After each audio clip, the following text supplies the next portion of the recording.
Making a template. One of the most important things that can actually make your life easier when rendering an orchestral work in Pro Tools is making a template.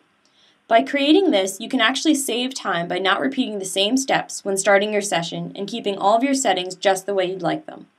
Making a template is easy to make and can overall make your life much easier in the process. To start off making your template, first open Pro Tools. After Pro Tools is fully open, a box will come up with several options. These options are Create Session from Template, Create Blank Session, Open Recent Session, and Open Session. Since we want to actually make our template, we are going to choose Create Blank Session and click OK. Pro Tools then gives you the option to name your session. This can be helpful if you're going to render an orchestral work and a jazz ensemble piece. You can customize your template however you'd like, and Pro Tools gives you the freedom to create as many templates as you want.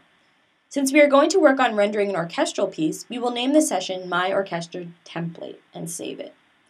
After Pro Tools fully loads, it will open up in the mix window and everything should be pretty blank since this is a new session. To get started making our template, we are going to need to make some tracks in order to import in our data. Since we will be importing MIDI, we will therefore need MIDI tracks. To get these tracks, we can scroll all the way up and click on Track and then choose New. Another way to get to this is use the keyboard command of Shift, Command, and N all at the same time. Now that we have the new tracks, a window will pop up and we need to decide what kind of tracks we need. Since the data I will be importing is MIDI through a region list, I will therefore need MIDI tracks.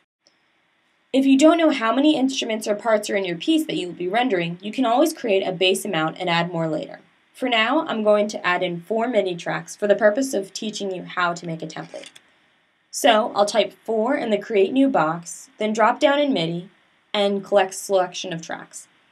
I'll keep the track time base in ticks because it is easier to match up the MIDI this way. It's overall your preference on what you're accustomed to, but for my case, I'm going to use ticks. Okay, so now that the MIDI tracks are in order, you can rename them however you'd like.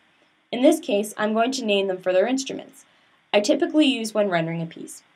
For now, I'm going to use the instruments of a flute, a French horn, a harp, and a violin.